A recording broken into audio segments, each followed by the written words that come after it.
Nkikrabo Shagagabia Ulinga Okuni ga na-ekwugheri ya ma omeniga kwa na-emeghe Ujobia Washachi Anyaje mana mwe kumarazo Anyayona mwe kumamazo Anunde poku ya kunuke unishu Nde mani Eko kwa makando tao Anunde poku ya kunuke unishu Eko kwa makando tao Anyekola chana kabia Anyekola chana kabia Ulele ololo onarema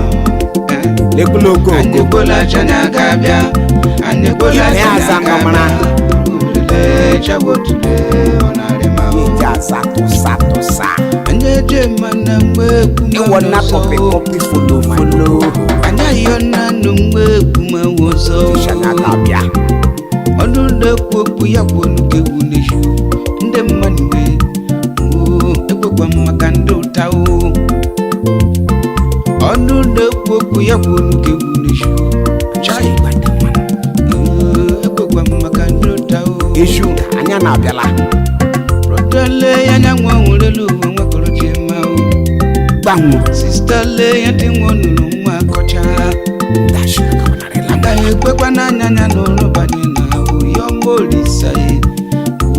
Ekwe kwa makando tao Atulu nulengo jenyi mishia Mapa machitili ya gare manukeshu Ojijubi wazelu wa ya wazo Oshama kama Oneji kulugwebu mokoro Onye kwalu webu mo Onye kwalu webu mokoro Oja onye kapano kumi Ewe ye mele manu wa pare mokoro Kakimi Ekwe kwa makando tao Yele chana mana choro lamno suji bana lana Yakuwa me kukwara yao Nkikrabo Kikole makole kwara kiyo Bangu Ikido bewe ye mele bana wa chale mokoro Gopro kiboyi Achimono ne kwekwe ya kukwala kiwishu Nde manwe Ekwe kwa makando tao Kore na roche bia ndoko kapere bia Anyeje mana mwe kumano so Wanyayona numwe kumano so Utisha nyagabia Onu ne kwekwe ya kwoke unishu Nde manwe Ekwe kwa makando tao Ashimonye mwishimire kwishi onye mwatu Achimono ne kwekwe ya kwoke unishu Chai Ekwe kwa makando tao Manajo mashi Anyekola chana gabia Amara mwa Anyekola chana gabia Ulele ololo nalema Anyekola chana gabia Anyekola chana gabia Ulele chabotule onalema Anyekola chana gabia Anyekola chana gabia Ulele ololo nalema Anyekola chana gabia Anyekola chana gabia Yenye mgaga rada Chabotule onalema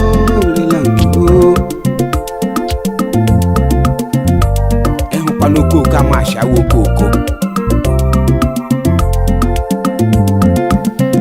Ogbonpere lele josakununo Ogbonpere lele osakununa Yejokwa nwa gbachokulu kama Oshama kama Onye mwishimere kwishi o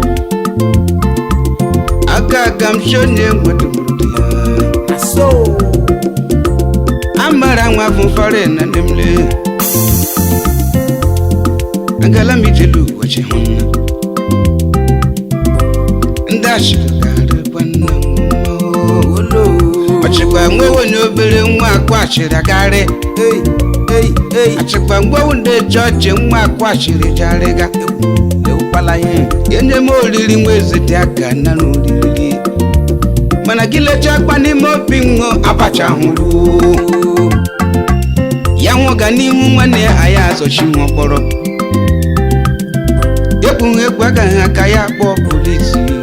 kpọchi nwanne ya were ha egochi ya mmepe ha anya ogbu akpọrela ụwa n'isi ọkpọrọkpọ gwa ya iwu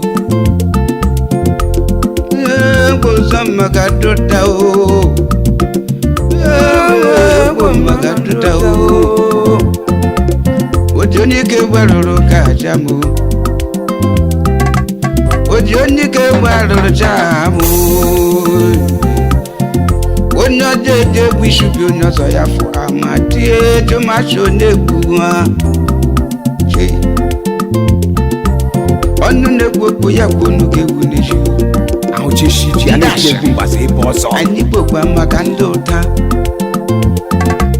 anyị eje makpa na onwe egwu mmanụ ọzọ ọsọ maka ndị ụta onye ayọ nna na onwe egwu mmanụ n'ọzọ gbatola n'ọmụzọ ejago agwagalu n'iru ugbe wede mgbe na di ya o ọnụ na-ekwu okwu ya bụ onu ga-ewu n'echi ọnụ mara ekwule ọwa mụ mana jụmashi anyị ekwola acha na-aga abịa anyị ekwola acha na-aga abịa obolile ololulo narịma mana jụmandị mana anyị ekwola acha na-aga abịa anyị ekwola acha na-aga abịa obolile chagbotule narịma anyị ekwola acha na-aga abịa anyị ekwola acha na-aga abịa ololulo anyị ekwola acha na-aga abịa anyị ekwola acha na-aga abịa